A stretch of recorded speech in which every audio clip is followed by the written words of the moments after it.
Imagine acordar uma manhã e ler a notícia de que os últimos elefantes do planeta morreram. Não restam mais, já não existem. A manchete não ocuparia apenas uma página, ocuparia a história inteira da humanidade, porque seria o fim de uma das linhagens mais antigas e majestosas que já caminharam sobre a Terra. Pois bem, algo muito parecido com isso já aconteceu. E aconteceu enquanto nossos antepassados construíam as primeiras grandes civilizações. Ocorreu enquanto os egípcios erguiam a grande pirâmide de Gizé. Ocorreu, com toda a probabilidade, sem que ninguém notasse. Falamos dos mamutes, os gigantes lanosos do Pleistoceno, cujo último reduto se extinguiu há apenas cerca de 4.000 anos, em uma pequena ilha perdida no Ártico. Mas antes de falar desse final silencioso, precisamos entender quem eram realmente esses animais, porque o imaginário popular os simplificou demais. Quando dizemos mamute, a maioria das pessoas visualiza uma única criatura, o gigante peludo com as presas curvas para cima. A realidade é que Mammuthus, o gênero ao qual pertencem todos os mamutes, foi uma família diversa, adaptável e extraordinariamente bem-sucedida. Suas espécies variavam desde o colossal Mammuthus imperator, o mamute imperial da América do Norte, que alcançava os 5 metros de altura e podia pesar 14 toneladas, até os mamutes anões insulares que mal passavam de 1,80 m e mal alcançavam os 900 quilogramas. A espécie mais conhecida e difundida, o Mammuthus primigenius, ou mamute lanoso, começou a divergir do mamute das estepes há aproximadamente 800.000 anos no nordeste da Sibéria, e de lá colonizou um território vasto que se estendia da Espanha ao nordeste do Canadá, do Alasca ao sul das estepes euroasiáticas. Durante centenas de milhares de anos, foi uma das espécies animais mais bem-sucedidas do hemisfério norte. O que acabou com esse sucesso? Fomos nós, os humanos, que caçamos o último mamute? Foi o clima que os arrastou para a extinção? Ou foi algo muito mais silencioso e devastador?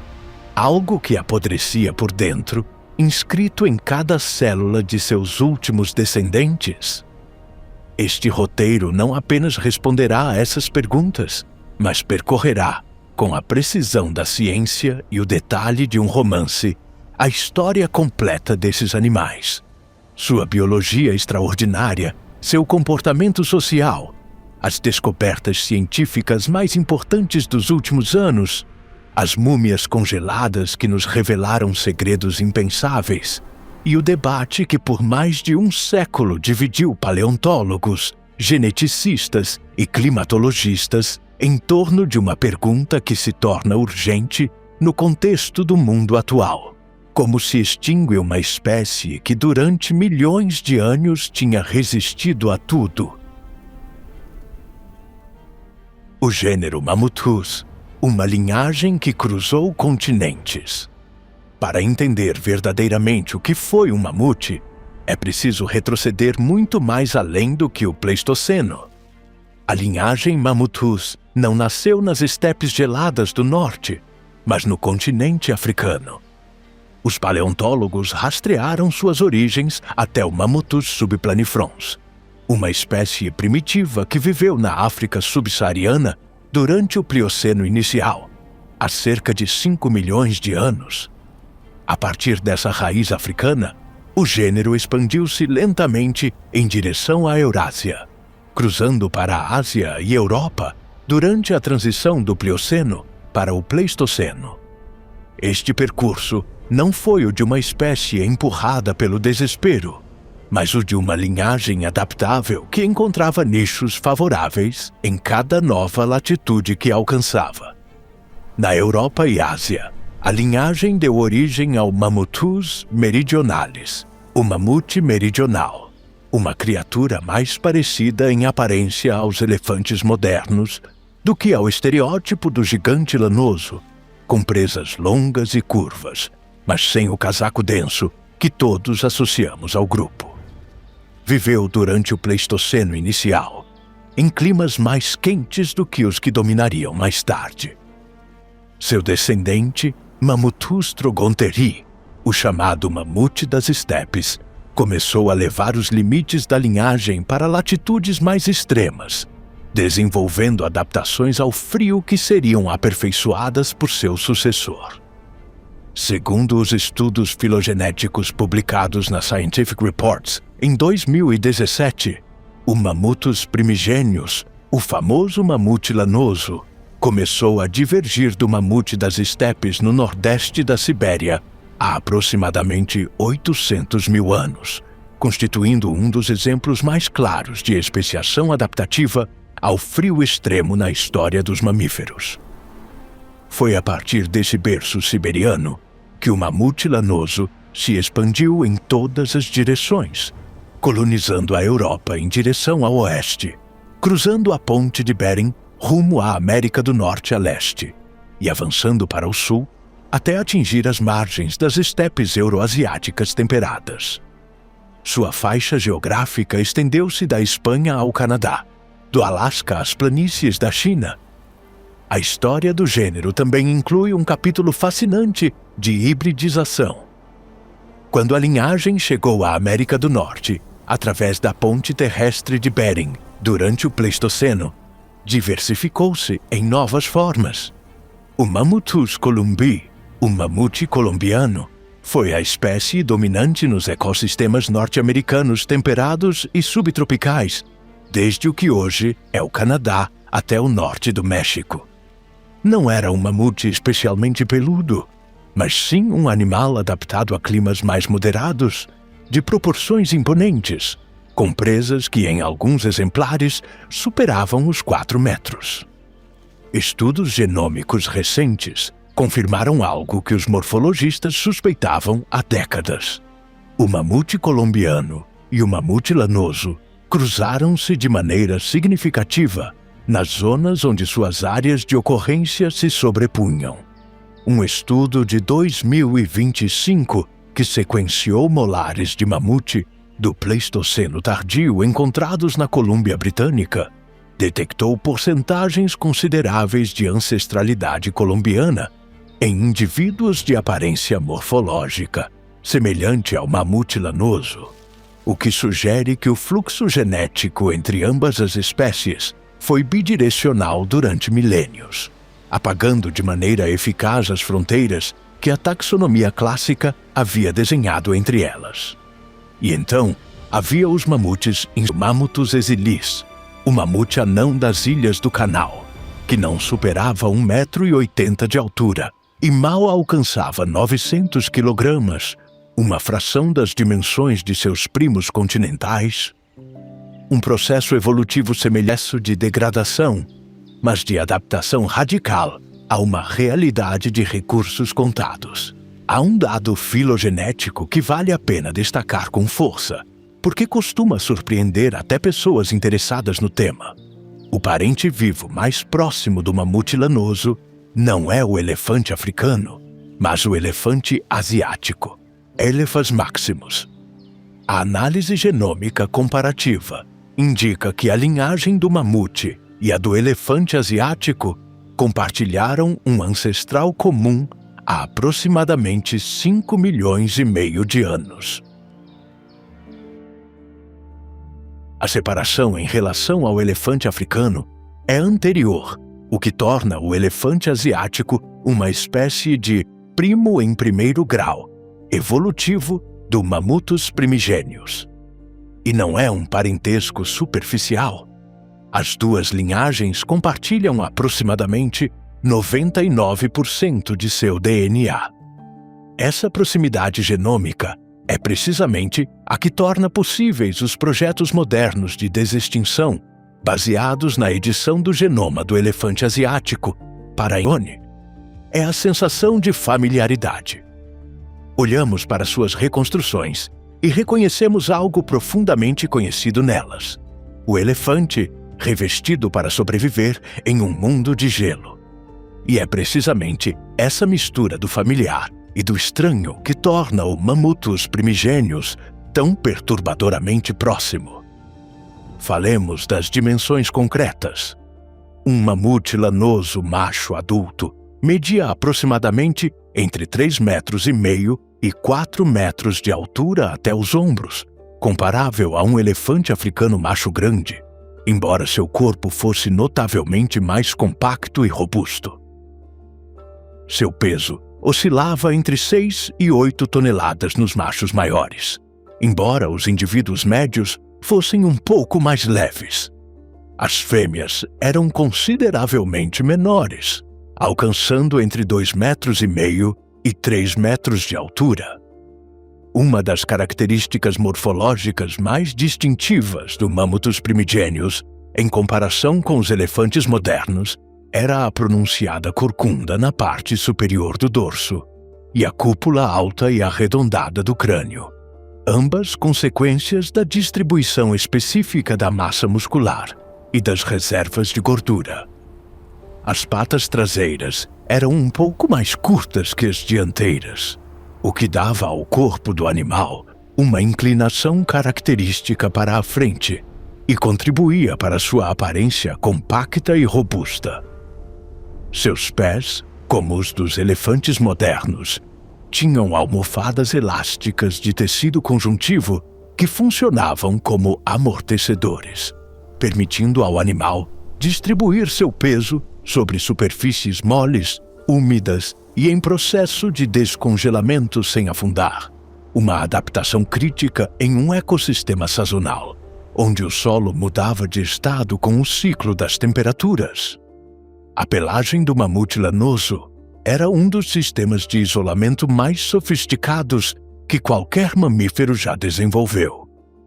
Graças aos cadáveres mumificados preservados no permafrost, os cientistas puderam estudar sua estrutura com um nível de detalhe que seria impossível a partir de restos ósseos. A pelagem tinha 3 camadas distintas.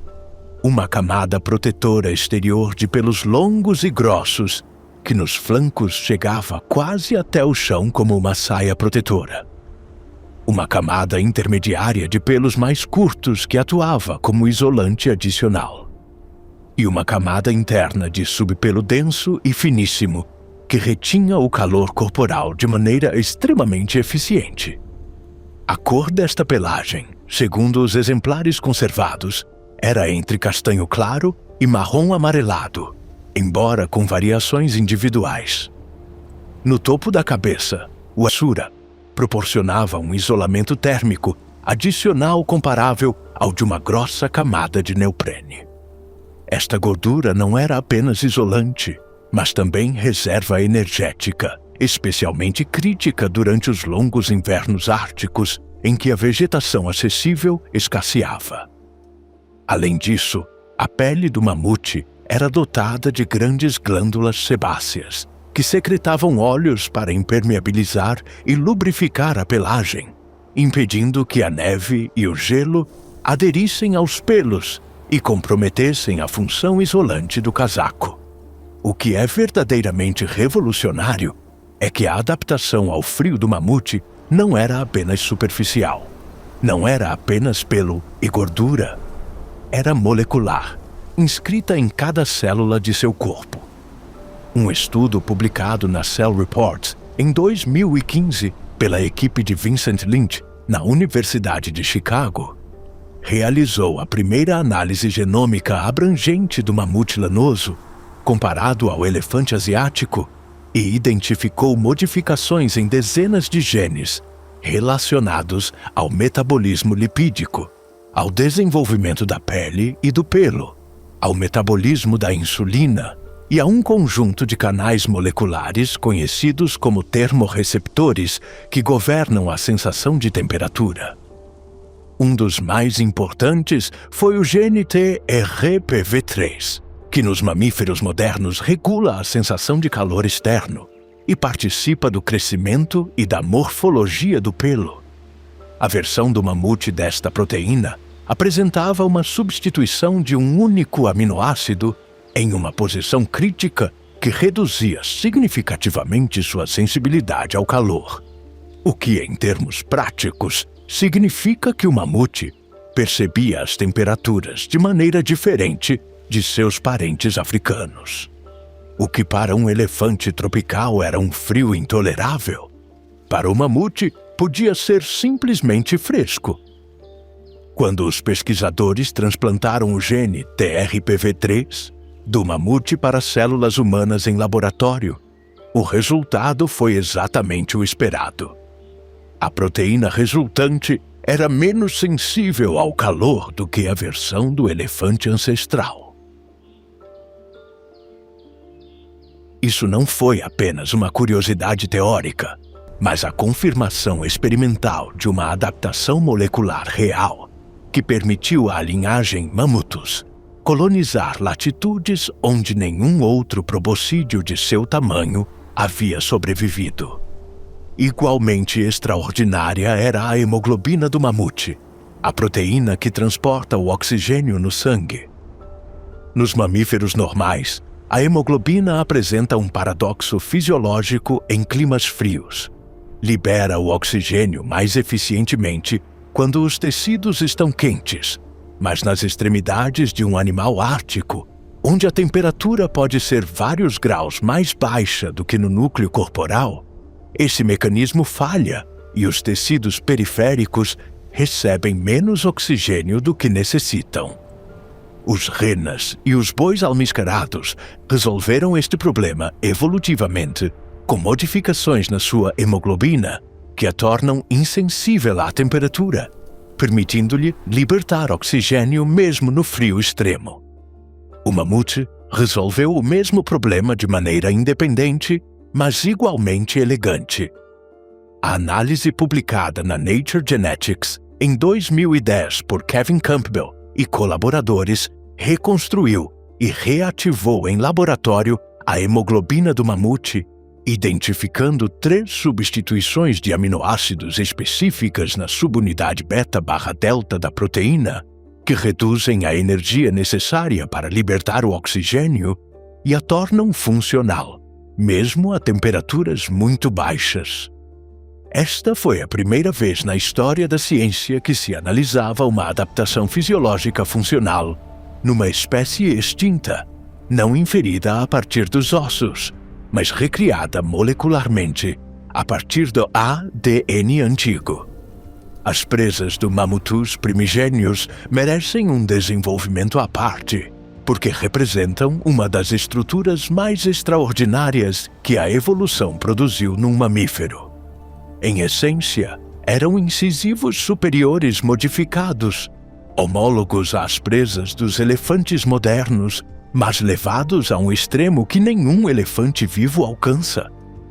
Nos machos adultos mais velhos, de 60 a 65 anos, as presas podiam medir entre 3 e 4 metros de comprimento e pesar até 100 quilogramas cada uma. Cresciam continuamente ao longo da vida do animal, embora o ritmo de crescimento abrandasse com a maturidade. As presas começavam a emergir já nas crias da curvatura adulta. Era que a presa esquerda tendia a girar para a direita e a direita para a esquerda, de modo que as duas extremidades apontavam convergentemente para o centro, criando uma arquitetura visual que nos machos velhos resultava verdadeiramente formidável. Os estudos de padrões de desgaste revelaram fendas, lascas e marcas de abrasão concentradas na borda exterior, o que indica que eram usadas habitualmente para cavar sob a neve em busca de vegetação invernal, para arrancar casca de árvores, para afastar obstáculos e, com toda a probabilidade, para estabelecer dominância entre machos. A ponta da tromba, ao contrário da dos elefantes africanos modernos que têm 2 dedos apreensores, estava adaptada no mamute para envolver as plantas curtas e densas da tundra, com um gesto diferente, mais ajustado à vegetação baixa e dispersa do ecossistema em que vivia. Há um aspecto das presas que vai além da mecânica. São arquivos biológicos de uma riqueza sem precedentes. Tal como as árvores acumulam anéis anuais de crescimento na sua madeira, as presas de mamute acumulam camadas de dentina que registram cada ano da vida do animal. Ao cortar uma presa em secção transversal e contar os anéis ao microscópio, os investigadores podem determinar com precisão a idade do animal no momento da sua morte. Mas as possibilidades vão muito mais longe. Variações na composição química destas camadas permitem rastrear eventos fisiológicos importantes.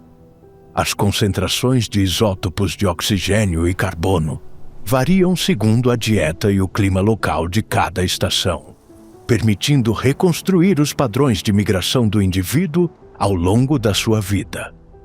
Os níveis de elementos traço como o bário e o magnésio mudam durante o desmame das crias, marcando com precisão o momento em que uma fêmea jovem deixou de mamar.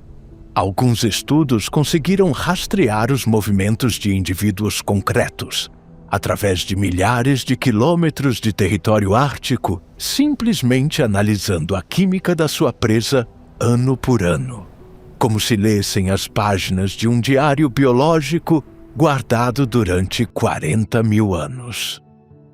Uma peculiaridade anatômica que costuma passar despercebida nos documentários, mas que tinha uma funcionalidade direta no frio extremo, é a estrutura da tromba do mamute. No espécime conhecido como yucca, encontrado em Yakutia, os investigadores descreveram um alargamento anatômico na ponta da tromba, que foi interpretado como uma espécie de luva de pele. Quando o mamute precisava de manipular objetos no gelo ou na neve com a ponta da tromba, uma zona especialmente sensível e sem pelo que podia arrefecer rapidamente, o animal podia enrolá-la para dentro nessa dobra protetora, aquecendo-a com o calor do seu próprio corpo antes de voltar a estendê-la.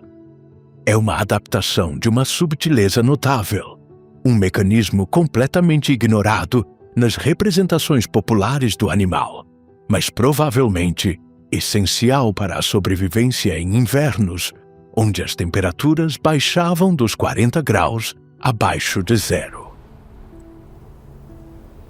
Comportamento social, dieta, reprodução e o fenômeno do must.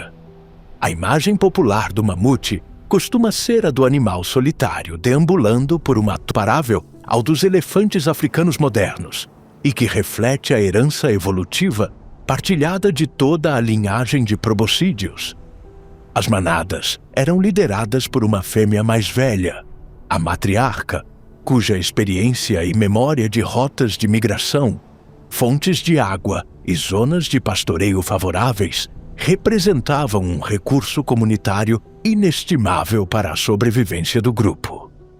Uma análise publicada na PNAS em 2022, que estudou as trajetórias individuais de mastodontes americanos, parentes não muito distantes do mamute, mediante a comparação de isótopos de estrôncio no esmalte dentário, confirmou que os machos adultos tinham áreas de deslocamento radicalmente mais amplas do que as fêmeas, o que é consistente com uma organização social onde os machos viviam separados das manadas familiares e se aproximavam delas de forma sazonal.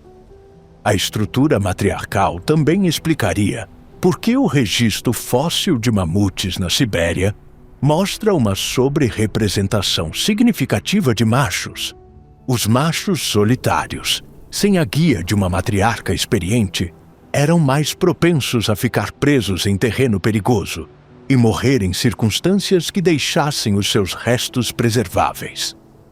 As fêmeas adultas no interior das manadas exerciam uma função de cuidado alométrico, ou seja, cuidavam das crias de outros membros do grupo, não apenas das próprias, um comportamento denominado aloparental que se observa também nos elefantes modernos, e que confere às crias proteção adicional durante os períodos mais vulneráveis da sua vida.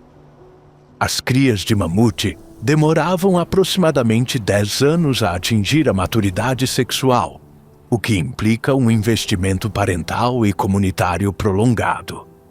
Durante esse período de dependência, aprendiam as rotas migratórias, os locais de água e as estratégias de busca de alimento que lhes permitiriam sobreviver por conta própria.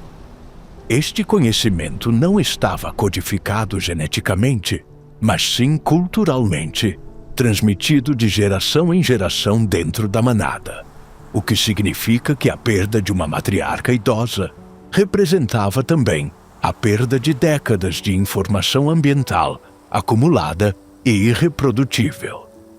As migrassumo de energia era tão central na sua fisiologia que até se manifestava no ritmo de crescimento das presas, que era mais rápido nos meses de verão e mais lento no inverno, criando um padrão de anéis alternados de dentina densa e menos densa que os investigadores podem ler com precisão microscópica. A dieta do mamute lanoso era a de um mega herbívoro da estepe fria. A análise dos e fertilizavam o solo com os seus excrementos. A sua presença mantinha a estepe aberta, produtiva e bem arejada. A sua ausência, como demonstraram as experiências do Pleistocene Park na Sibéria, permite que os arbustos e árvores tomem o lugar, transformando o ecossistema em algo completamente diferente. A dentição do mamute estava magnificamente adaptada a esta dieta dura e abrasiva. Ao contrário dos humanos ou da maioria dos mamíferos que têm vários tipos de dentes, o mamute usava em cada lado de cada mandíbula um único molar enorme de cada vez. Este molar era formado por placas de esmalte e dentina fundidas, com uma superfície de trituração estriada que funcionava de maneira semelhante a um ralador, perfeitamente desenhada para moer os caules e folhas fibrosos das gramíneas e sedes da estepe. A eficiência deste sistema era tal que até a orientação do movimento mandibular do mamute era diferente da maioria dos mamíferos. Enquanto os elefantes modernos mastigam com um movimento predominantemente para a frente e para trás, o mamute teria incorporado também movimentos laterais para maximizar o contato entre as cristas de esmalte e o material vegetal. Ao longo da sua vida, cada metade da mandíbula passava sucessivamente por 6 dentes, e quando o último, o sexto permanente, se desgastava completamente, a capacidade do animal de processar alimento reduzia-se de forma crítica. A morte por inanição na velhice avançada era, em última análise, o destino biológico dos mamutes que não morriam antes por outras causas, com uma longevidade máxima de aproximadamente 60 anos, comparável à dos elefantes modernos. Uma das descobertas mais fascinantes da ciência recente sobre o comportamento dos mamutes provém da análise química de uma presa excepcional. Uma equipa internacional liderada por Michael Cherney e Daniel Fisher, da Universidade de Michigan, publicou na Nature, em maio de 2023, os resultados de um estudo no qual utilizaram cromatografia líquida com espectrometria de massa em tandem para medir as concentrações de testosterona preservadas nas camadas de dentina de uma presa de um mamute macho siberiano com cerca de 34 mil anos de idade. Para o conseguir, a equipa utilizou uma broca microscópica controlada por motores de passo de precisão computadorizada para extrair amostras contínuas de 0,5 milímetro de largura ao longo de toda a presa, representando intervalos aproximadamente mensais de crescimento ao longo da vida adulta do animal. Os resultados foram reveladores. A presa mostrava picos anuais pronunciados de testosterona, que podiam atingir níveis até 10 vezes superiores aos valores basais. Um padrão idêntico ao exibido pelos elefantes africanos, machos modernos durante o período conhecido como Musth. A equipa verificou primeiro a técnica numa presa de elefante africano vivo, confirmando que os picos de testosterona correspondiam aos episódios de Musth documentados. Aplicado este estado, os níveis de testosterona no sangue elevam-se entre 10 a 20 vezes acima dos valores normais. As glândulas temporais situadas nos lados da cabeça secretam uma substância escura e odorosa. O animal urina com frequência e em quantidades anormalmente grandes, com uma postura característica das patas traseiras abertas. E o seu comportamento torna-se imprevisível, agressivo e perigoso, inclusive para humanos.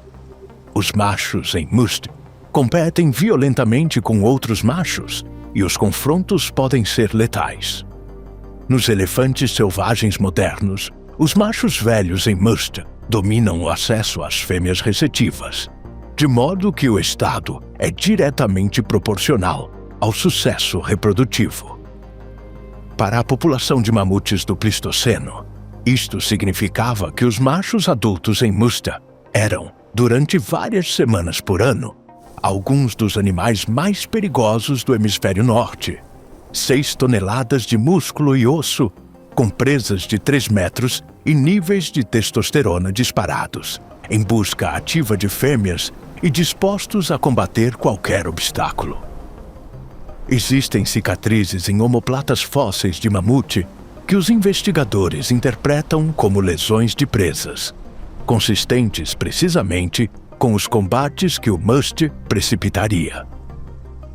E se o rugido de um elefante moderno pode ser ouvido a dezenas de quilômetros de distância, o bramido vocal de um mamute macho em Musth, na estepe ártica do Pleistoceno, teria ressoado com uma amplitude difícil de imaginar. O estudo também analisou uma presa de fêmea de mamute procedente da ilha Wrangel, de há entre 5.500 e 6.000 anos, pertencente a um dos últimos mamutes que pisaram a terra. Como era de esperar, e como acontece com as fêmeas de elefante, a presa da fêmea não mostrou variações significativas nos níveis de testosterona ao longo do tempo, confirmando que o ciclo do Musth era exclusivo dos machos adultos. O contraste entre a intensidade hormonal do macho do Pleistoceno continental e a tranquilidade endócrina da fêmea da ilha final resulta, de certa forma, profundamente simbólico do destino divergente de ambos. A estepe dos mamutes e o fim da Era do Gelo. Para compreender a extinção dos mamutes, é imprescindível entender primeiro o mundo que habitavam. O Pleistoceno tardio, o período que abrange aproximadamente os últimos 250.000 anos antes do fim da última glaciação, foi um mundo radicalmente diferente do que conhecemos hoje. Os níveis globais do mar eram muito mais baixos do que na atualidade, porque enormes quantidades de água estavam armazenadas nas camadas de gelo continentais que cobriam a América do Norte, a Europa do Norte e as altas latitudes da Ásia. Essa redução do nível marinho tinha uma consequência geográfica de enormes proporções. A ponte terrestre de Bering, a faixa de terra que hoje está submersa sob o estreito que separa a Sibéria do Alasca, emergia como um corredor continental que permitia o movimento de fauna e flora entre a Eurásia e a América. O bioma dominante das altas latitudes não era, como se poderia pensar intuitivamente, uma tundra despovoada e coberta de gelo. Era a já mencionada estepe dos mamutes, um ecossistema de pastagens frias e secas extraordinariamente produtivas. As condições climáticas daquela época, com temperaturas médias mais baixas, mas também com uma precipitação muito mais reduzida do que a atual, favoreciam a vegetação herbácea em detrimento das florestas e dos pântanos. Enormes extensões do hemisfério norte eram cobertas por pradarias de gramíneas, juncos e ervas perenes, sustentando uma diversidade e abundância de megafauna que não tem paralelo no mundo moderno. Os mamutes lanosos pastavam ao lado de rinocerontes lanosos, Coelodonta antiquitatis, bisontes da estepe, bison priscus, cavalos selvagens, Equus ferus, renas, Rangifer tarandus, e uma fauna de predadores igualmente impressionante. Leões das cavernas, panteras pelaea, hienas manchadas e, na América do Norte, os dentes de sabre, Smilodon fatalis e Homotherium serum, e o urso de focinho curto, Arctodus simus, um parente dos ursos atuais, mas com proporções que teriam tornado o urso pardo moderno um animal de aparência mediana. E então, o clima mudou. Não de forma gradual, pelo menos não em escalas de tempo biologicamente relevantes. O aquecimento que marcou o fim da última glaciação, ocorrido fundamentalmente entre 15.000 e 10.000 anos atrás, transformou o hemisfério norte de maneira profunda e a uma velocidade que deixou pouca margem para a adaptação.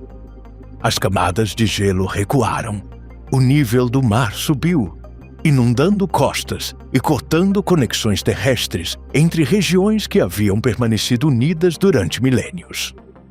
O aumento da temperatura e, de maneira crucial, o aumento da precipitação transformaram a estepe seca dos mamutes em algo radicalmente diferente: florestas, pântanos, zonas úmidas e tundra úmida. O bioma que havia sustentado os mega-herbívoros do Pleistoceno por centenas de milhares de anos começou a fragmentar-se, a encolher, a converter-se em algo que os mamutes não podiam aproveitar com a mesma eficiência. Um estudo de enorme impacto científico, publicado na Nature em outubro de 2021 e liderado pelo geogeneticista Eske Willerslev, então pesquisador da Universidade de Cambridge e diretor do Centro de Geogenética Lundbeck da Universidade de Copenhague, forneceu as evidências mais conclusivas até então sobre as causas da extinção dos mamutes. A equipe passou uma década analisando DNA ambiental, extraído não de ossos, mas de amostras de solo ártico, incluindo restos de urina, fezes e células de pele preservadas em sedimentos dos territórios que os mamutes habitaram. Essa técnica, a mesma utilizada durante a pandemia de Covid-19 para rastrear o vírus em águas residuais urbanas, permitiu reconstruir a composição vegetal dos ecossistemas do Pleistoceno tardio com uma resolução sem precedentes. Os resultados foram taxativos. O fator principal por trás da extinção dos mamutes não foi a caça humana, mas a mudança climática. Especificamente, foi a mudança nos padrões de precipitação ao final da Era do Gelo, que transformou a vegetação disponível e destruiu o habitat de que os mamutes necessitavam. As palavras do próprio Willerslev ficaram como uma das declarações mais citadas na paleobiologia recente. Os cientistas levavam 100 anos debatendo por que os mamutes se extinguiram, e durante muito tempo culpou-se os humanos, porque os mamutes haviam sobrevivido milhões de anos sem que a mudança climática os tivesse eliminado. Mas quando viveram ao lado dos humanos, não duraram muito, e fomos acusados de caçá-los até a morte. O que seu estudo demonstrou, afirmou Willerslev, foi que o problema não foi apenas a mudança climática, mas a velocidade dessa mudança. Não conseguiram se adaptar rápido o suficiente quando a paisagem se transformou dramaticamente e sua fonte de alimento desapareceu. A extinção em mosaico, tempos e lugares diferentes. Um erro conceitual muito difundido é imaginar a extinção dos mamutes como um evento único, uma catástrofe global que varreu a espécie em um instante. A realidade foi completamente diferente.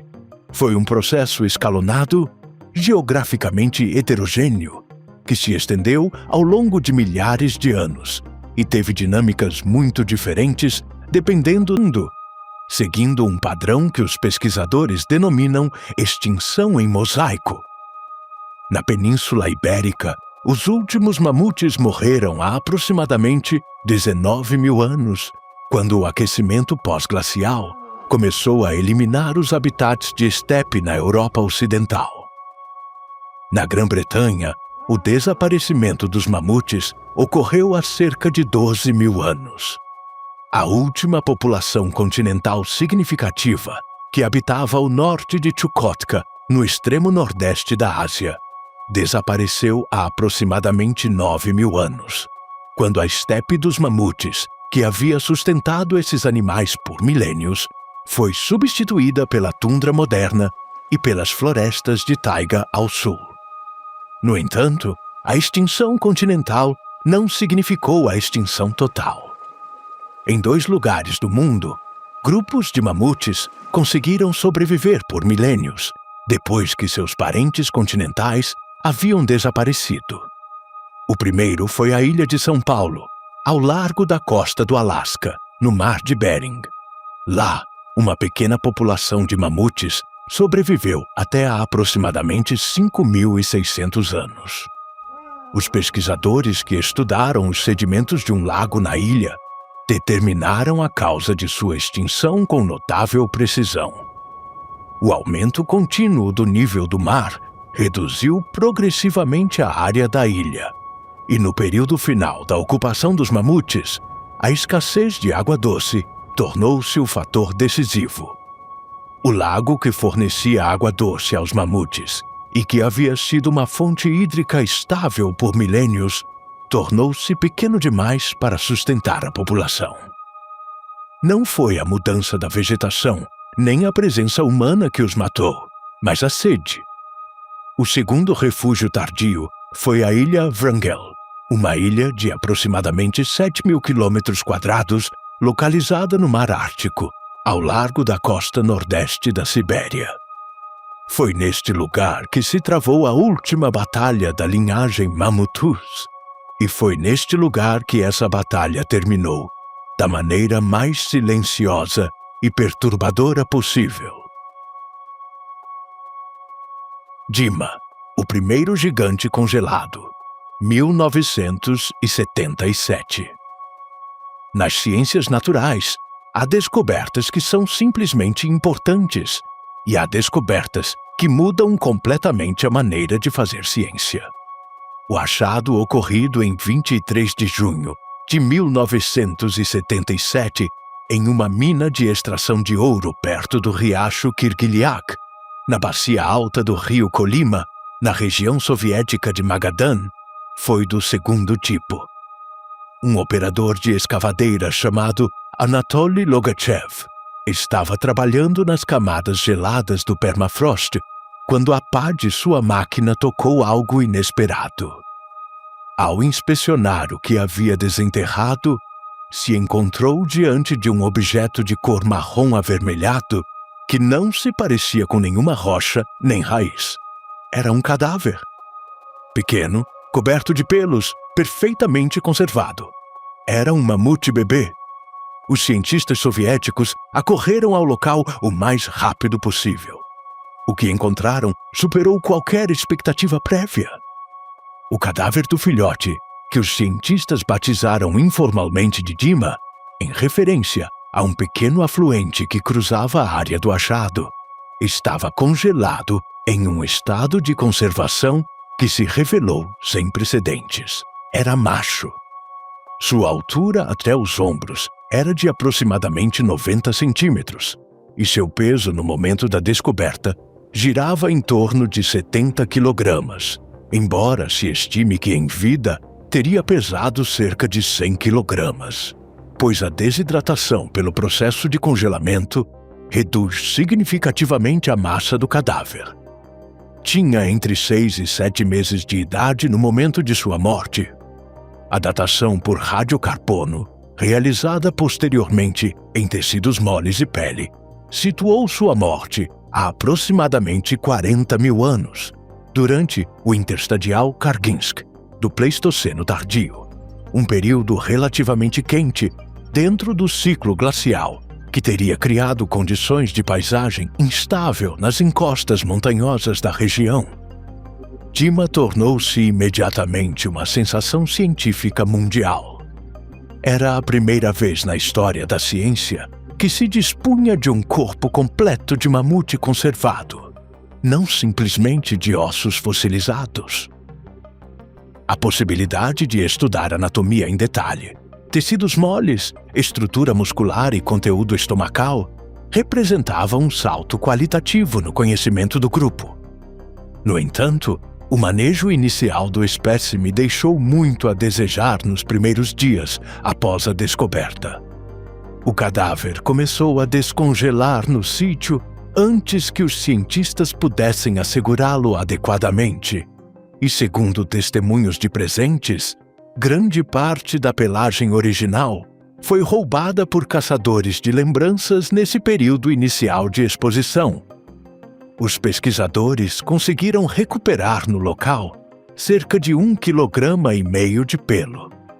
O cadáver foi finalmente transportado a Leningrado para tratamento no Instituto de Zoologia, onde foi imerso em benzeno e embalsamado com parafina, um processo que preservou os tecidos moles, mas escureceu a pele de sua cor marrom natural original, até quase o preto, apagando parte da informação visual que o espécime poderia ter oferecido.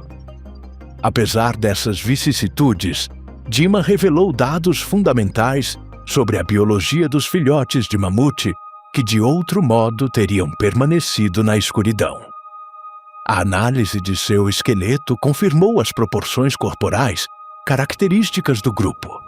Membros anteriores mais longos que os posteriores, cúpula craniana bem desenvolvida, inserção das presas na mandíbula superior. O estudo de sua pelagem residual mostrou que o desenvolvimento da pelagem nos mamutes jovens era muito acelerado desde o primeiro mês de vida, com as 3 camadas estruturais já diferenciadas em um animal de apenas meio ano. Isso tinha sentido fisiológico direto. Um filhote nascido no hemisfério norte boreal, mesmo durante o verão, precisava estar equipado para suportar o próximo inverno sem margem de erro.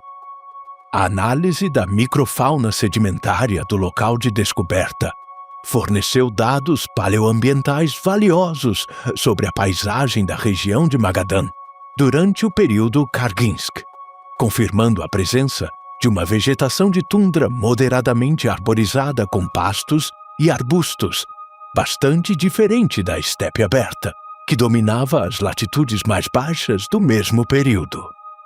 Dima morreu, segundo a reconstrução mais provável dos pesquisadores, preso no terreno instável de uma encosta ou em um corpo d'água marginal, sozinho ou temporariamente separado de seu bando.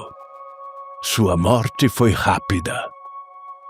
E sua preservação, acidental na pá de uma escavadeira 40 mil anos depois, foi o ponto de partida de uma nova era no estudo dos mamutes. Liuba, a cria perfeita do rio Yuri-Bey, 2007. 30 anos depois do descobrimento de Dima, um pastor nômade Nened, chamado Yuri Kudi, estava percorrendo com 3 de seus filhos as margens do rio Yuri-Bey, na península de Yamal, no noroeste da Sibéria, em busca de madeira ao longo do curso gelado do rio. Era maio de 2007. O que Kudi encontrou em um banco de areia nesse dia era algo que seu povo associa com os tempos da origem e os deuses do submundo. Um mamont, o animal que os Nenets dizem que vaga pelo permafrost, conduzido por forças infernais. Kudi reconheceu a importância do achado Mas os nenetes acreditam que tocar os restos de um mamute traz mau agouro.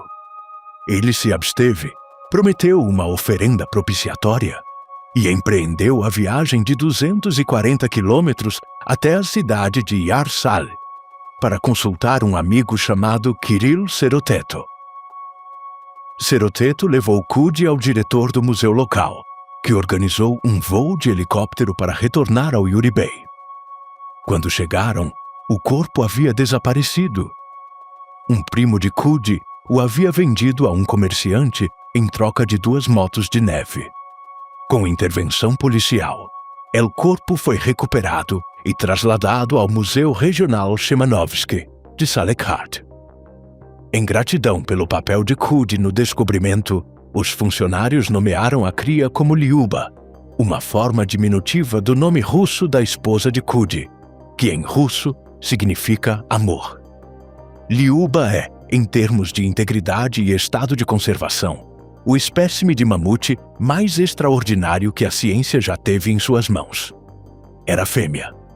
Morreu com a idade de entre 30 e 35 dias, há aproximadamente 42 mil anos. Suas dimensões eram as de um neonato: 85 centímetros de altura, 130 centímetros de comprimento do tronco à cauda, 50 quilogramas de peso. Seus órgãos internos estavam perfeitamente intactos, incluindo o coração, os pulmões e o trato digestivo completo. Sua pele era flexível e seu pelo, embora disperso, estava presente em várias áreas do corpo. As tomografias computadorizadas revelaram que morreu por asfixia. A tromba, a boca, o esôfago e a traqueia estavam completamente cheios de lodo e sedimento. O sinal inequívoco de um animal que se afundou na lama de um corpo de água raso e inalou violentamente o sedimento em um último esforço desesperado para respirar. O fato de seu corpo ter permanecido tão perfeito durante 42 milênios se deve a 2 fatores. A rapidez com que foi enterrada sob o sedimento impediu a decomposição aeróbica, e colônias de bactérias produtoras de ácido lático que se estabeleceram em seu corpo após a morte a conservaram de maneira efetiva, acidificando os tecidos e criando um ambiente hostil para os micro-organismos que, de outra maneira, teriam destruído seus tecidos. A análise do conteúdo estomacal de Liuba foi uma das revelações mais ricas do estudo. Seu estômago continha leite materno ainda identificável, confirmando que continuava sendo amamentada no momento de sua morte. No intestino, foram encontrados também restos de fezes que a cria provavelmente havia ingerido deliberadamente, um comportamento denominado coprofagia, que se observa nos elefantes modernos e serve para colonizar o sistema digestivo com as bactérias intestinais da mãe, necessárias para processar a vegetação sólida nas semanas posteriores ao desmame.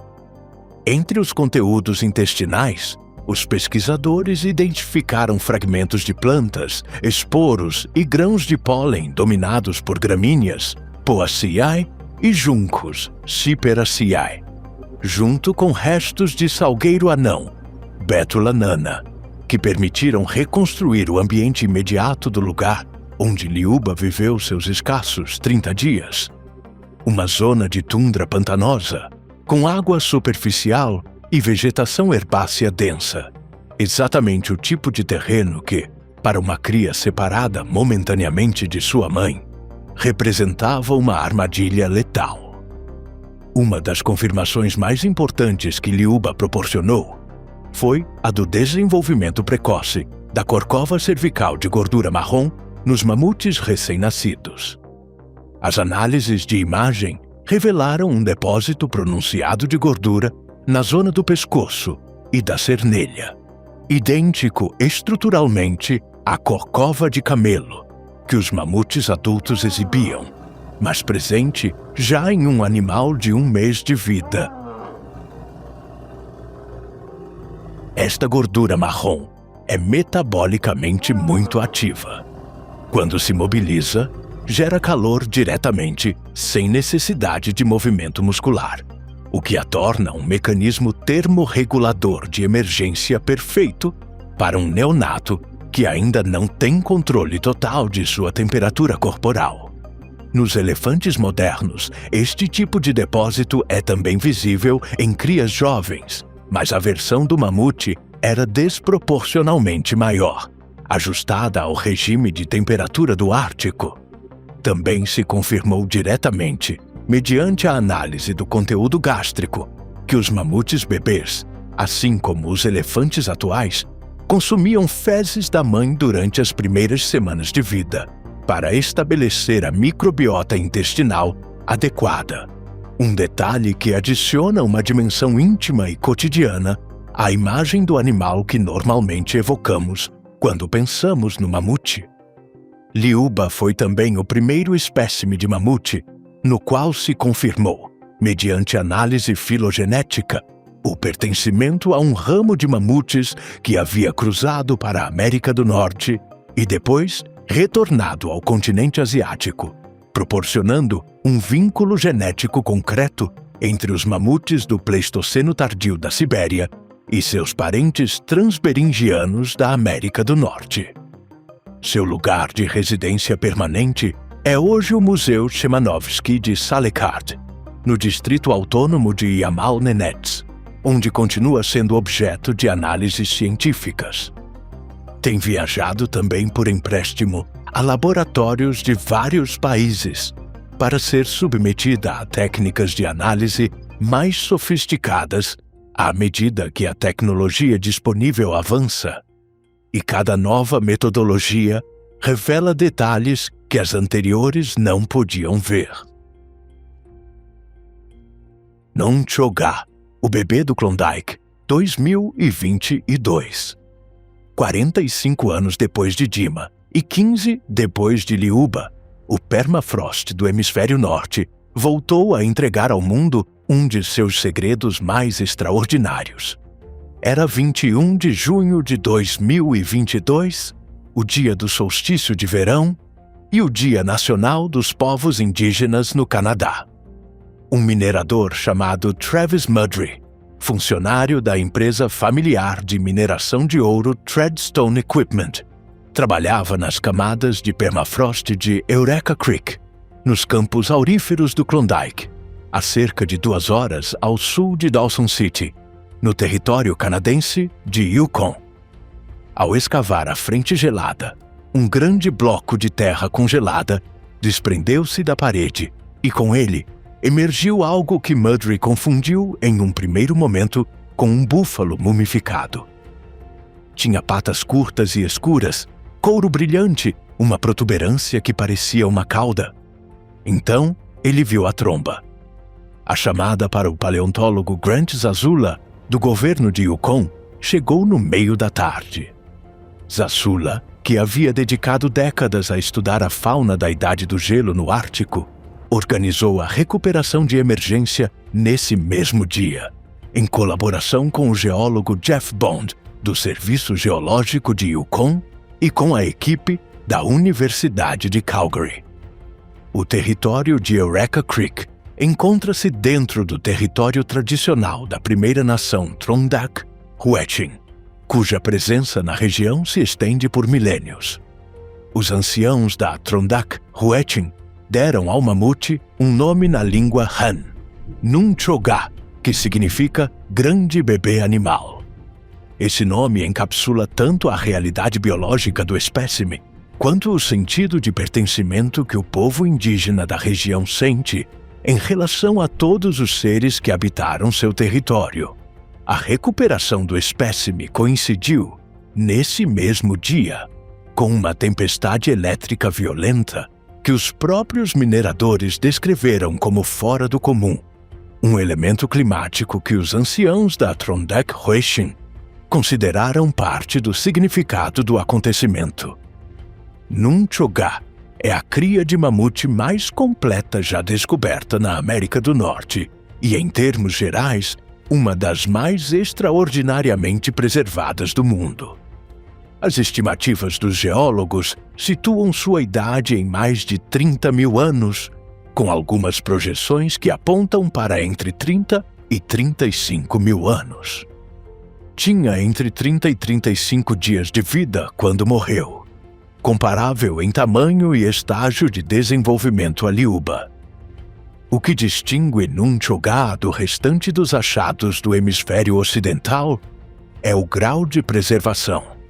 As unhas de seus dedos, o couro, o pelo da tromba, a tromba completa, as orelhas, a cauda, o conteúdo intestinal e os tecidos musculares são visíveis e estão em condições que, segundo o paleontólogo Dan Shuga, que participou da recuperação e a documentou em tempo real, faziam com que o animal parecesse ter morrido há apenas alguns dias.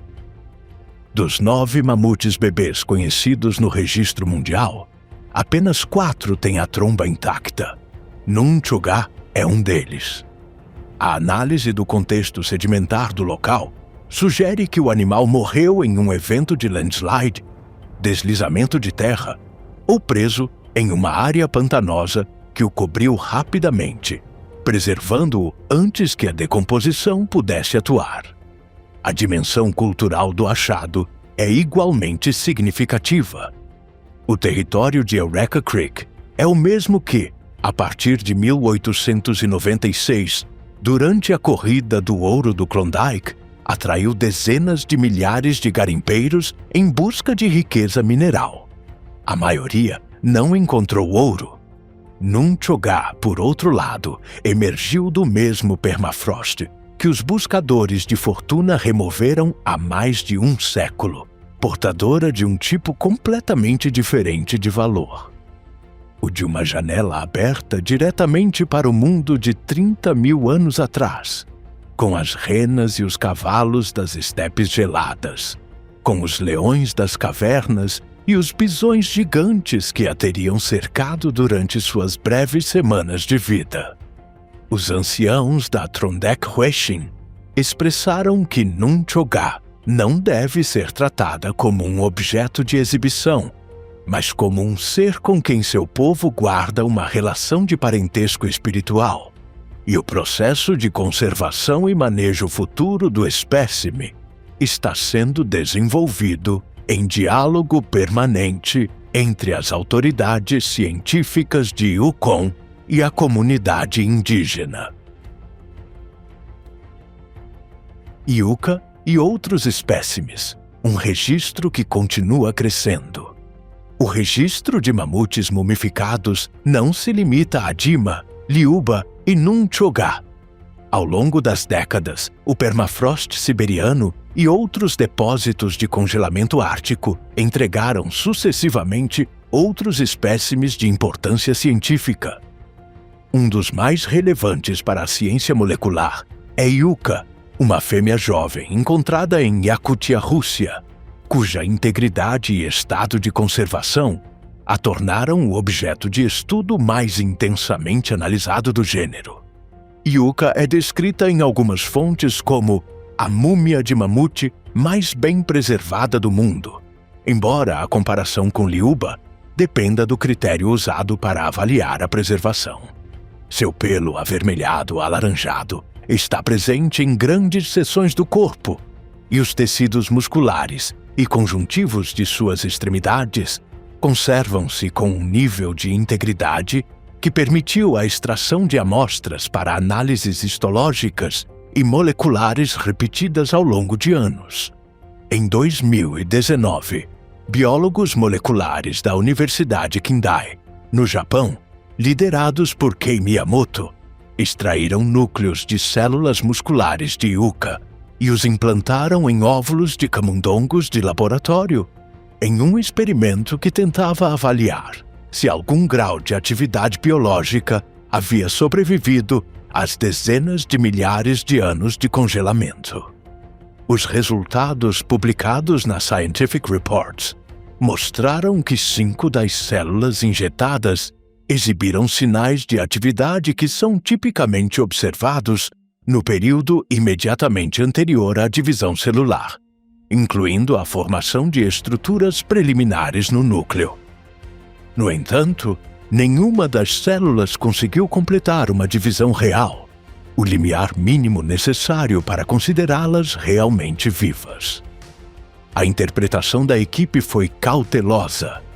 O DNA de Yucca, embora extraordinariamente bem preservado em comparação com a maioria dos espécimes, havia sofrido fragmentações e danos acumulados durante 40 milênios que tornavam impossível a divisão celular normal. Miyamoto foi explícito em sua avaliação. Continuavam muito longe de resolver o problema da recuperação do mamute mediante clonagem direta. Além das tentativas de reativação celular, Yucca também foi objeto de uma das técnicas de análise mais modernas disponíveis, a genômica de DNA antigo de alta cobertura. Os genomas de alta qualidade obtidos de seu DNA foram utilizados como ponto de referência para as análises comparativas que identificaram as mutações deletérias nos mamutes da Ilha Wrangel, descritas anteriormente, e para os estudos de adaptação molecular que revelaram as mudanças nos genes TRPV3, HBD e nos metabolismos lipídicos. Sem Yucca e sem os outros espécimes mumificados que o permafrost liberou progressivamente, o salto da paleontologia clássica, baseada em ossos, para a paleogenômica funcional, que caracteriza a ciência do mamute no século XXI, teria sido impossível. O permafrost siberiano também proporcionou achados de adultos parcialmente preservados, incluindo o chamado mamute de Berezovka, encontrado em 1900 na bacia do rio Berezovka, na Sibéria, e estudado em uma expedição científica imperial russa, que revelou pela primeira vez que os mamutes adultos tinham uma corcova muscular e adiposa pronunciada nos ombros. E junto aos mamutes, o mesmo permafrost devolveu ao mundo outras testemunhas da megafauna do Pleistoceno, que compartilhava o ecossistema com eles. Um filhote de lobo cinzento de 12 semanas com pelo, patas e cabeça perfeitamente intactos, encontrado perto de Dawson City em 2016 e batizado de Jur pelos Trondak Hueshin. Um filhote de caribu mumificado. Espécimes de cavalo do Pleistoceno com conteúdo estomacal identificável e parasitas intestinais preservados nas fezes de mamute, que oferecem uma perspectiva inusitada e completamente nova sobre a vida cotidiana do Pleistoceno tardio. Também os gigantes da estepe carregavam suas próprias comunidades de parasitas, e nada em seu mundo era tão imaculado quanto a distância temporal tende a nos fazer parecer. A pergunta que não tem uma única resposta. A extinção do mamute lanoso não tem um único culpado, e isso a torna simultaneamente mais complexa e mais instrutiva do que se o tivesse. Há quem prefira a clareza de um único carrasco, o conforto de um relato linear de causa e efeito. Mas a natureza não opera assim, especialmente no que diz respeito aos processos de extinção de grandes vertebrados.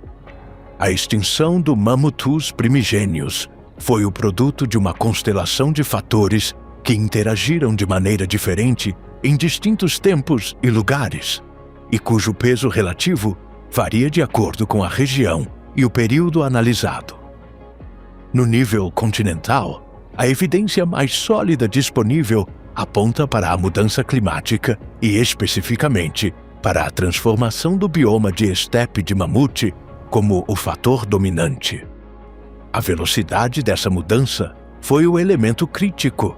Os mamutes haviam sobrevivido a múltiplos ciclos glaciais e interglaciais durante sua história evolutiva, incluindo períodos de aquecimento anteriores que haviam transformado temporariamente a paisagem ártica.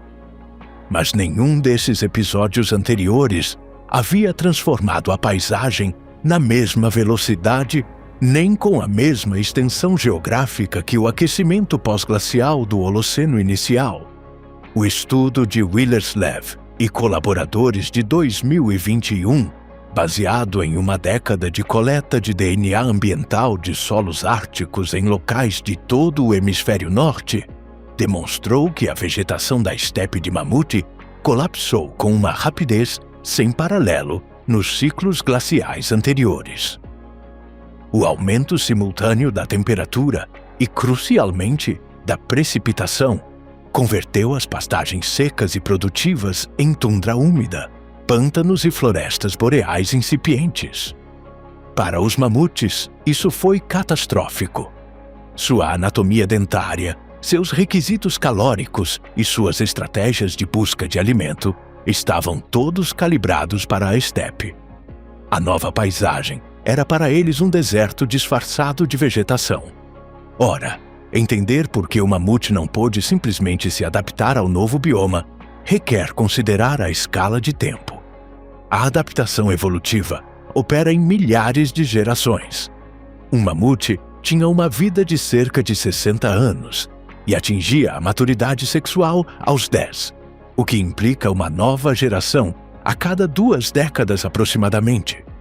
O tempo disponível para se adaptar entre o início do aquecimento e a extinção das últimas populações continentais foi de apenas 2 a 3 mil anos, equivalente a 150 gerações. Isso é, em termos evolutivos, um piscar de olhos. Não é suficiente para que a seleção natural reconfigure um metabolismo, uma dentição e um sistema termorregulador construídos durante 800 mil anos de adaptação às condições da estepe fria. A velocidade da mudança foi, efetivamente, o prego final no caixão, para usar as palavras do próprio Willerslev. O mundo que os mamutes compartilhavam, predadores, presas e o equilíbrio rompido. Para entender plenamente o que se perdeu quando os mamutes desapareceram, é preciso entender o ecossistema completo no qual existiam. A estepe de mamute não era simplesmente o habitat dos mamutes. Era a estepe dos mamutes no sentido mais literal, porque os próprios mamutes eram um de seus arquitetos fundamentais. Análises de biomassa animal realizadas a partir de coleções de ossos do norte da Sibéria permitiram a pesquisadores como Sergei Zimov estimar que, nos momentos de maior produtividade do ecossistema, a densidade de biomassa animal na estepe alcançava as 10 toneladas por quilômetro quadrado, com uma composição média que incluía aproximadamente um mamute, 5 bisões, 6 cavalos e 10 renas por quilômetro quadrado de pastagem. Estes números são comparáveis às densidades de megafauna que se encontram hoje nos grandes parques nacionais do leste da África. A tundra ártica moderna, que ocupa o mesmo território, sustenta uma fração ínfima dessa biomassa. O que hoje percebemos como uma paisagem ártica naturalmente despovoada não é, de forma alguma, o estado natural desse território. É uma paisagem esvaziada, o resíduo de uma extinção em massa. Os mamutes não eram simples consumidores passivos dessa estepe. Eram seus engenheiros ativos. Ao pastar, pisotear a neve invernal com suas patas pesadas, derrubar arbustos e árvores jovens com suas presas e fertilizar o solo com seus excrementos, os mamutes mantinham o ecossistema em um estado de pastagem aberta e produtiva que, de outro modo, teria tendido para o matagal e a floresta. A neve compactada por suas patas permitia que o frio invernal penetrasse mais profundamente no solo, mantendo o permafrost em um estado de maior solidez. A vegetação curta de gramíneas, favorecida pelo pastoreio intensivo, tinha um albedo alto que refletia uma grande parte da radiação solar para o espaço, mantendo as temperaturas do solo mais frias do que as que prevaleceriam sob a vegetação escura e densa que substituiria a estepe. Em certo sentido, os mamutes eram reguladores climáticos locais, atores ativos na manutenção das condições que sua própria espécie necessitava para prosperar. Quando desapareceram, o ecossistema que haviam cocriado durante centenas de milhares de anos começou a se desmantelar, e seu desmantelamento tornou ainda mais improvável o retorno de qualquer megafauna da estepe. Este contexto ecológico também ilumina a dinâmica de predadores e presas que estruturava o mundo do mamute. Na Eurásia, os principais predadores das estepes incluíam o leão das cavernas, Panthera spelaea, um felídeo que podia superar em tamanho o maior dos leões africanos modernos e que caçava em bandos o lobo, Canis lupus, a hiena malhada, Crocuta crocuta, e nas latitudes mais altas da Beríngia, o Homotherium serum, um maquerodonte de caninos em forma de sabre que, segundo os pesquisadores, poderia ter caçado filhotes de mamute. Na América do Norte, o elenco de predadores era igualmente impressionante. O Smilodon fatalis, com seus caninos de 24 centímetros, o urso de face curta, Arctodus simus, que com suas patas longas poderia ter alcançado velocidades de 20 km por hora em corrida, e o lobo terrível, Aenociondyrus, mais robusto e de mordida mais poderosa que o lobo cinzento moderno. Para um mamute adulto saudável, nenhum desses predadores representava uma ameaça séria em condições normais. As toneladas de músculo e as presas de 3 metros faziam dos adultos presas virtualmente inatacáveis, inclusive para os carnívoros maiores do Pleistoceno. Mas os filhotes jovens, os indivíduos doentes e os velhos debilitados eram vulneráveis, e a pressão de predação sobre esses segmentos da população cumpria a função ecológica de regular o tamanho e a saúde do rebanho. A teia trófica da estepe de mamute era complexa e estreitamente interdependente. Os grandes herbívoros, os mamutes entre eles, mantinham a vegetação no estado que os predadores necessitavam para caçar eficazmente. Os predadores regulavam os herbívoros, evitando o sobrepastoreio localizado. Os carniceiros, desde os corvos até as hienas, limpavam as carcaças e reciclavam os nutrientes para o solo. Quando a mudança climática do Holoceno eliminou a base vegetal dessa cadeia, toda a estrutura desmoronou em cascata.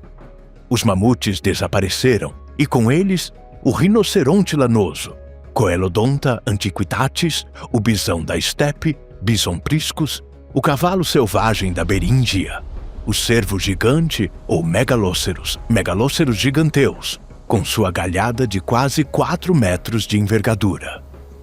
Os grandes carnívoros que dependiam dessa megafauna seguiram-nos ao abismo pouco depois. O leão das cavernas, o Homotherium, o Smilodon, o urso de face curta. Todo um mundo desapareceu em um intervalo que, visto da distância geológica, parece apenas um instante. No entanto, a absolvição não é completa. A hipótese do overkill não precisa implicar extermínio deliberado e sistemático para ter um efeito significativo sobre uma população já estressada pela mudança climática. Mesmo uma pressão de caça modesta, que reduzisse a taxa de sobrevivência dos filhotes ou aumentasse ligeiramente a mortalidade das fêmeas adultas em idade reprodutiva, poderia ter inclinado a balança demográfica para o declínio em uma população que já estava encolhendo devido à perda de habitat. Os modelos matemáticos publicados nos últimos anos, como o de Broughton e Weitzel, em 2018, sugerem que a extinção dos mamutes norte-americanos provavelmente exigiu a ação combinada da mudança climática e da caça humana, embora o peso relativo de cada fator seja difícil de quantificar com os dados disponíveis. A imagem que emerge é a de uma interação de fatores, não de uma única causa. A mudança climática criou o contexto de vulnerabilidade, e a pressão humana, embora modesta em termos absolutos, atuou sobre esse contexto de maneiras que uma população saudável e em expansão teria absorvido sem consequências, mas que uma população já reduzida e fragmentada não podia. A lição do permafrost: o que se perde quando desaparece um engenheiro do ecossistema. Quando o último mamute morreu na ilha Wrangell, há aproximadamente 4.000 anos, seu desaparecimento não foi apenas o fim de uma espécie. Foi a última extinção de um engenheiro do ecossistema, cuja ausência tem consequências que o mundo continua pagando hoje. Esta não é uma metáfora retórica, é uma realidade geofísica documentada. O permafrost ártico, a camada de solo permanentemente congelado que se estende sob a tundra da Sibéria, Alasca e Canadá, armazena atualmente cerca de 1.400 gigatoneladas de carbono orgânico, aproximadamente o dobro do que a atmosfera terrestre contém neste momento.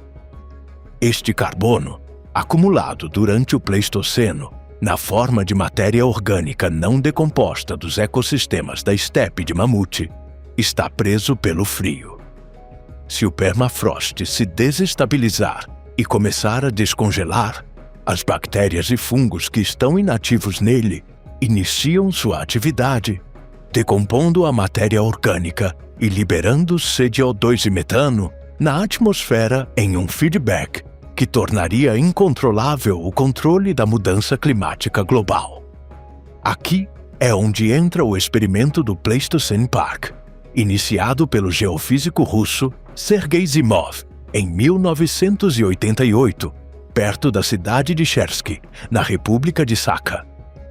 Zimov e seu filho Nikita têm reintroduzido gradualmente grandes herbívoros, incluindo bisões, bois almiscarados, renas e cavalos, em uma reserva de 160 km² em plena Sibéria Ártica. A hipótese é a mesma que sustentou o ecossistema da estepe de mamute durante o Pleistoceno. Os animais grandes, ao pisar na neve no inverno, rompem sua estrutura isolante e permitem que o frio invernal extremo penetre profundamente no solo, mantendo o permafrost abaixo de zero durante mais meses do ano do que em áreas sem herbívoros. Os resultados preliminares do experimento são promissores. Nas zonas onde os animais pastam com regularidade, a temperatura do solo durante o inverno é vários graus mais baixa do que nas zonas de tundra sem herbívoros, o que implica um permafrost mais estável e menos carbono liberado. O artigo na Philosophical Transactions of the Royal Society, que descreveu o experimento, qualificou-o como uma das hipóteses mais audazes propostas nesta região, e suas conclusões preliminares indicavam que o plano poderia funcionar. Mas o Pleistocene Park tem um problema de escala que nenhum número de bisões ou renas pode resolver. Falta-lhe o animal que era o componente central do sistema. Os próprios Zimov reconheceram que apenas com a reintrodução de um animal do tamanho de um mamute, capaz de derrubar árvores e compactar a neve na profundidade suficiente com seu peso de várias toneladas, o sistema poderia alcançar a escala de impacto de que necessita. Quando os primeiros mamutes editados geneticamente da colossal Biosciences atingirem a idade adulta, se é que o farão, Sergei Zimov expressou sua disposição de acolhê-los no parque. A ideia de que um mamute engenheirado, recriado a partir de células de elefante asiático, possa, algum dia, pisar nas mesmas estepes siberianas que seus ancestrais pisaram há 40.000 anos, e ao fazê-lo, contribuir para manter o permafrost, que preserva os restos desses mesmos ancestrais. É uma das mais perturbadoramente circulares que a ciência contemporânea já produziu. A última pergunta: eles podem voltar? A pergunta que inevitavelmente surge ao final de qualquer relato sobre a extinção do mamute lanoso é esta: poderíamos trazê-lo de volta? Não é apenas uma fantasia de ficção científica. É uma pergunta que equipes de cientistas de alto nível estão respondendo com centenas de milhões de dólares de investimento e uma seriedade científica total. A empresa Colossal Biosciences, fundada em 2021 pelo empresário tecnológico Ben Lam e pelo geneticista de Harvard George Church, e avaliada em 10 bilhões de dólares após uma rodada de financiamento no início de 2025, é a empresa mais visível nesse esforço. Sua abordagem parte de uma limitação fundamental: a clonagem clássica, tal como foi feita com a ovelha Dolly em 1996, requer uma célula viva com DNA intacto. O DNA dos mamutes congelados, por mais perfeitas que sejam as condições de preservação, está há 40 mil anos fragmentando-se em pedaços cada vez menores. Os melhores genomas de mamute que os cientistas conseguiram reconstruir são mosaicos de fragmentos curtos, montados por comparação computacional com o genoma do elefante asiático. Não existem células vivas de mamute, e a probabilidade de encontrá-las é cientificamente nula. Os experimentos de Miyamoto com Yuka confirmaram que mesmo os sinais mais promissores de atividade nuclear em células de mamute descongeladas não são capazes de completar uma divisão celular real. O que a Colossal está fazendo é tecnicamente diferente e conceitualmente mais honesto. Em vez de clonar um mamute, estão tentando criar um elefante asiático com características suficientes do mamute para que possa prosperar no ecossistema ártico e cumprir a função ecológica do animal extinto. Estão usando CRISPR-Cas9, a ferramenta de edição genômica mais precisa disponível, para introduzir variantes genéticas do mamute no genoma de células de elefante asiático. As prioridades são os genes que governam as características mais diretamente funcionais para a vida no Ártico: a pelagem densa de 3 camadas, a gordura subcutânea de alta eficiência, a hemoglobina com as 3 substituições adaptadas ao frio, as orelhas pequenas e a tolerância a temperaturas extremas, mediada pelo gene TRPV3 já caracterizado. O resultado, quando chegar, não será o Mammutus primigenius original. Será, nas palavras da própria empresa, uma desextinção funcional. Um animal que se parece com um mamute, que se comporta como um mamute e que restaura as interações ecológicas que o mamute tinha com seu ecossistema, sem ser geneticamente idêntico ao original. Em 2025, a Colossal publicou um marco intermediário: a criação de camundongos com características capilares semelhantes às do mamute, conseguida modificando 7 genes relacionados ao crescimento do pelo no genoma do camundongo. Os animais apresentavam pelo longo, dourado e ondulado, e a equipe planeja submetê-los a testes de tolerância ao frio para verificar se as modificações têm consequências fisiológicas concretas além da aparência. É uma prova de conceito, não um mamute, mas demonstra que a compreensão molecular das adaptações do mamute atingiu o ponto onde se podem transferir características específicas entre genomas. A empresa declarou publicamente sua intenção de ter o primeiro filhote de seu mamute-elefante antes de 2028. Os críticos apontam obstáculos de peso. A gestação de um elefante asiático dura 22 meses, e nenhuma equipe conseguiu levar a termo um embrião de elefante em um útero artificial. Modificar o genoma da linhagem germinativa do elefante com dezenas de variantes de mamute nascesse, criá-lo sem modelos de comportamento adultos de sua própria espécie, sem a estrutura social matriarcal que os proboscídeos necessitam para desenvolver seus comportamentos adaptativos, seria um problema de bem-estar animal sério que os defensores do projeto ainda não resolveram. E a questão ética mais ampla permanece aberta. Se revivemos um animal que desapareceu em grande parte porque seu habitat desapareceu, e esse habitat já não existe tal como era no Pleistoceno, para que mundo o estamos trazendo? É ético criar um ser senciente em condições de confinamento ou de ecossistemas radicalmente diferentes daqueles para os quais foi desenhado evolutivamente, mesmo que esse ser seja artificialmente produzido? A discussão é legítima e necessária. Mas há também uma perspectiva que os críticos às vezes omitem. A tecnologia que está sendo desenvolvida para recriar o mamute tem aplicações diretas e urgentes na conservação de espécies que existem agora mesmo.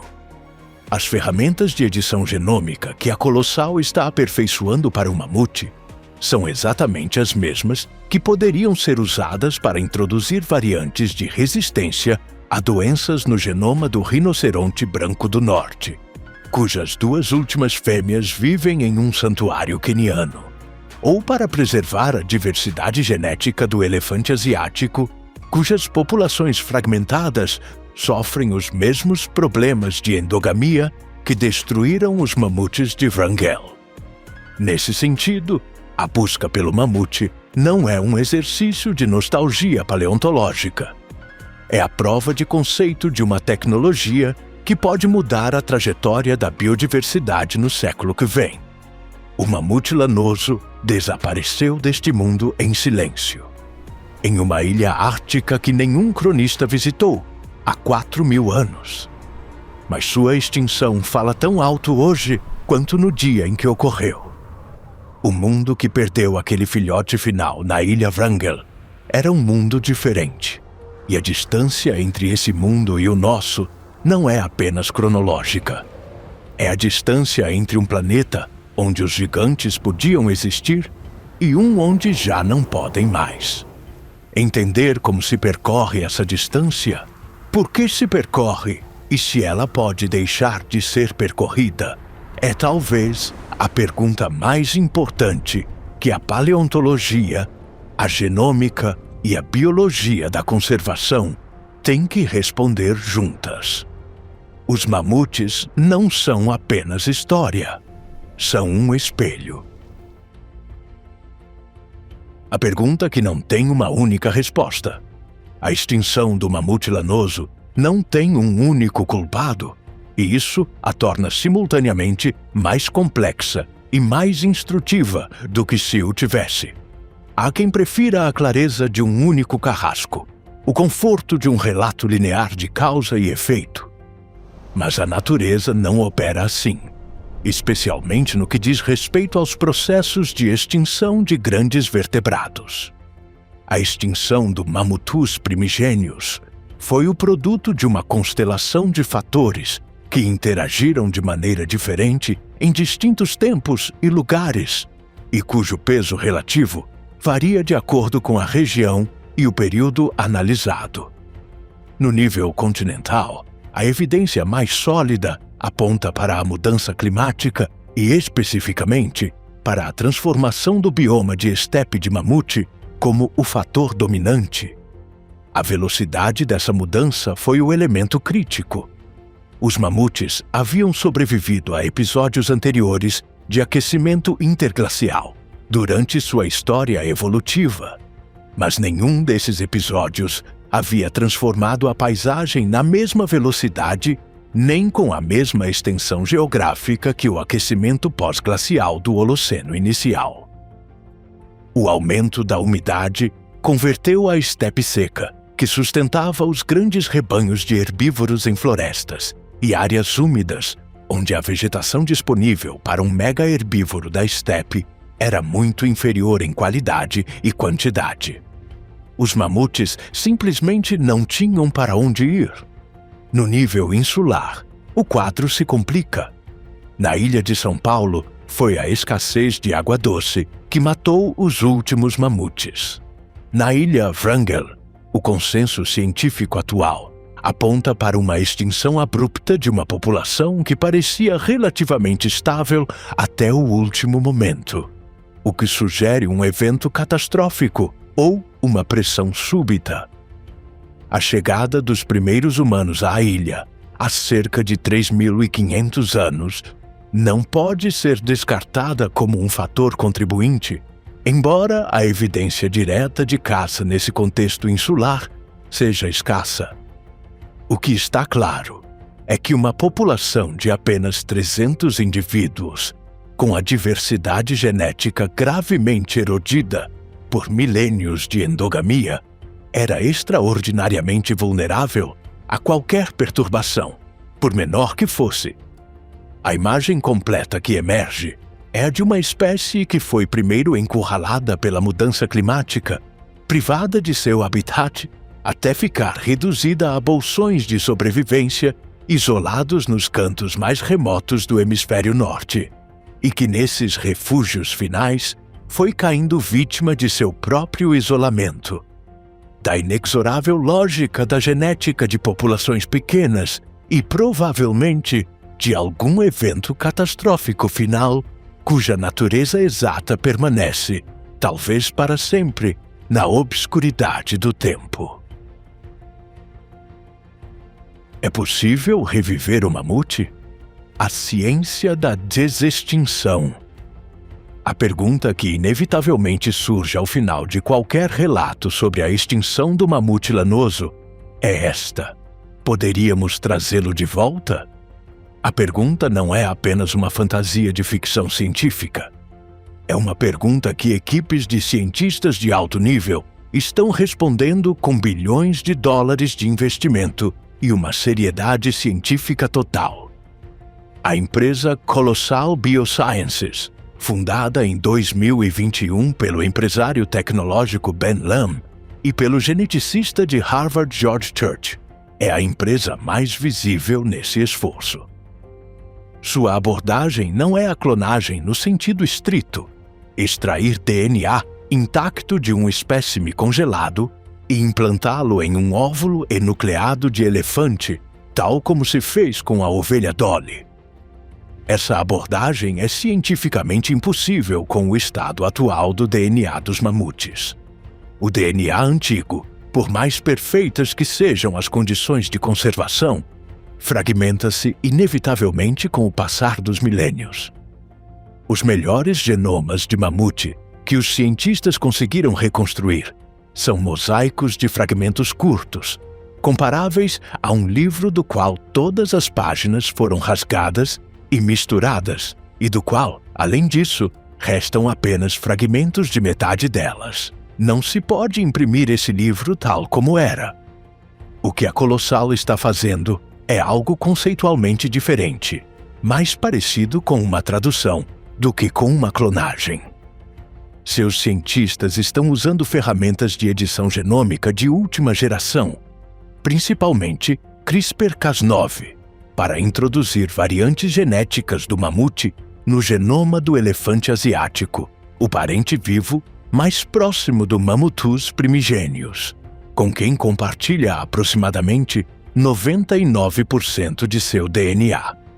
O objetivo é identificar os genes responsáveis pelos traços adaptados ao frio do mamute, a pelagem densa, a gordura subcutânea de alta eficiência, a hemoglobina adaptada para liberar oxigênio a baixas temperaturas, as orelhas pequenas e outros traços fisiológicos relevantes, e introduzi-los na linhagem germinativa do elefante asiático. O resultado não seria um mamute puro, mas o que a Colossal denomina um elefante adaptado ao frio com traços de mamute. Um híbrido funcional que poderia, em princípio, sobreviver e reproduzir-se nos ecossistemas árticos, onde os mamutes prosperaram. Em 2025, a empresa tornou público um marco intermediário neste projeto: a criação de camundongos com traços capilares semelhantes aos do mamute, conseguida modificando 7 genes relacionados ao crescimento do pelo no genoma do camundongo. Os animais resultantes apresentavam pelo longo, dourado e ondulado que evocava visualmente a pelagem dos mamutes, e os cientistas planejam submetê-los a testes de tolerância ao frio para verificar se as modificações conferem vantagens fisiológicas. É um passo de demonstração, uma prova de conceito mais do que um avanço operacional no projeto de desextinção do mamute, mas indica que o programa está gerando resultados científicos concretos. A empresa declarou publicamente sua intenção de ter o primeiro filhote de seu mamute-elefante até 2028. Os críticos, que são numerosos, apontam que criar um animal viável não é apenas um problema de engenharia genômica, mas também um problema de reprodução. Não existem mamutes fêmeas para gestar os embriões. A gestação em um elefante asiático é de 22 meses, e não está claro se o útero do elefante pode levar a termo um embrião com modificações genéticas significativas. Os úteros artificiais estão em desenvolvimento, mas estão longe de poder sustentar uma gravidez de tamanha complexidade. E, além da viabilidade técnica, o debate ético sobre se é correto e sob quais condições reviver uma espécie extinta para introduzi-la em ecossistemas radicalmente diferentes dos que habitou é uma conversa que a ciência e a sociedade estão apenas começando a ter seriamente. Há, no entanto, uma dimensão deste projeto que transcende a questão dos mamutes e que talvez seja a mais importante.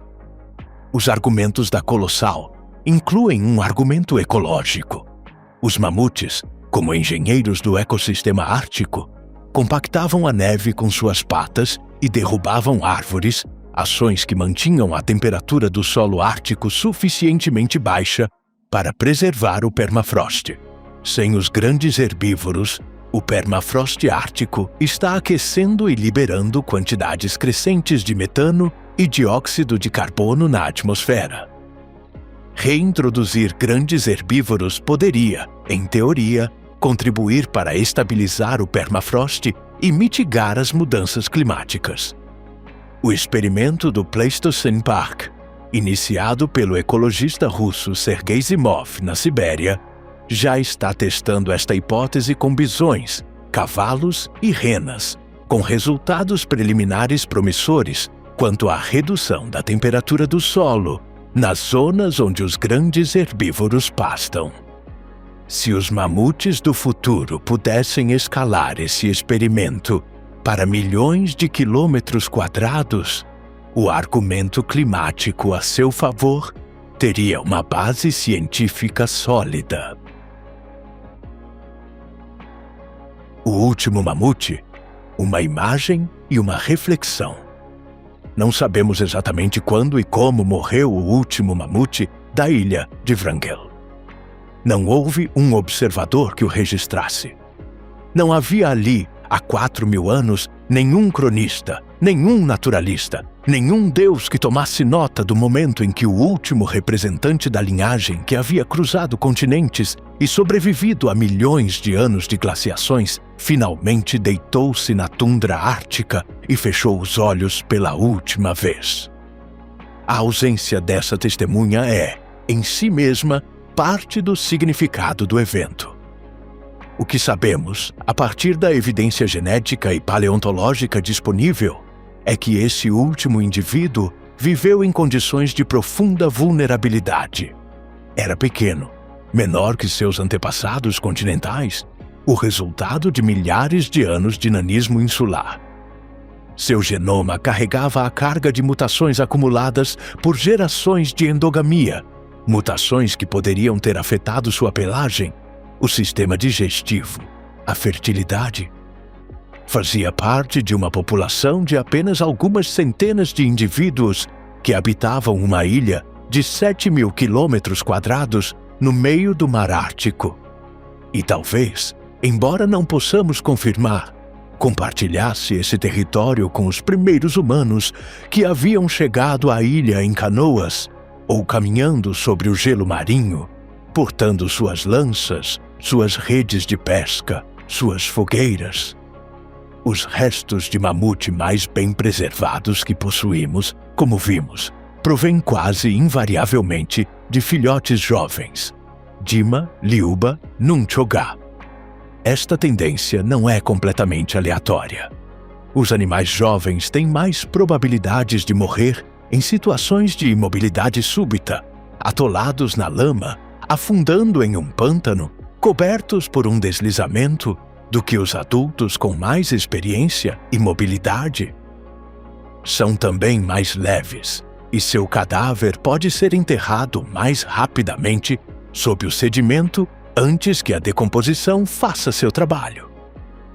O resultado é que o retrato mais vívido que temos dos últimos mamutes do planeta é o retrato dos mais jovens, daqueles que mal acabavam de chegar ao mundo. Há algo profundamente perturbador nessa assimetria. Os menores são os que mais falam. O último mamute foi, com toda a probabilidade, um jovem. Talvez ilha, que morreu sozinha no frio sem ninguém para guiá-la. Talvez tenha sido um animal de meia-idade, cujo sistema digestivo já não funcionava com a sabemos. E não sabê-lo é, em certo sentido, a lição final. As pirâmides de Gizé já tinham 500 anos quando o último mamute morreu. Nossos antepassados escreviam em tabuletas de argila, construíam templos, navegavam o Nilo, erguiam civilizações que durariam milênios. E enquanto tudo isso ocorria, a milhares de quilômetros de distância, em uma ilha ártica que nenhum faraó conhecia, nem jamais nomearia, os últimos representantes de uma linhagem de 5 milhões de anos de antiguidade estavam travando sua batalha final. Os mamutes haviam sobrevivido aos glaciares e aos interglaciais. Haviam atravessado continentes, haviam adaptado seu corpo aos extremos do clima pleistocênico e, ao final, o que os matou foi algo que não tinha nem presas nem garras: a mudança das chuvas, o avanço da floresta sobre a estepe, a traição silenciosa do DNA que já não podia se renovar. Essa história deveria nos soar familiar. Não porque sejamos os culpados pelo fim dos mamutes, pois provavelmente não o fomos de maneira decisiva, mas porque somos os protagonistas de um processo que guarda uma semelhança inquietante com o que ocorreu com a última megafauna do Pleistoceno. A mudança climática que destruiu a estepe de mamute ocorreu em uma escala de séculos. A mudança climática que estamos provocando hoje ocorre em uma escala de décadas.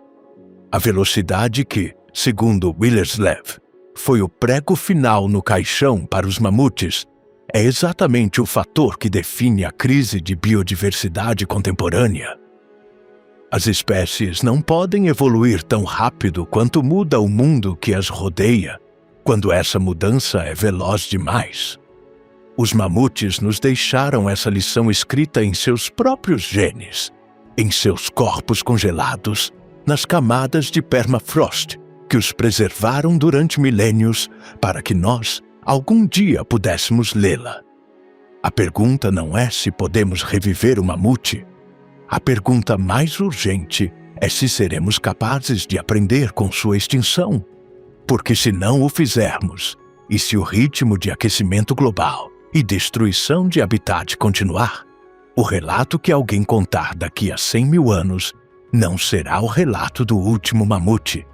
Será o relato do último elefante, do último tigre, do último ser humano capaz de maravilhar-se ante a enormidade do que se perde quando uma espécie desaparece para sempre.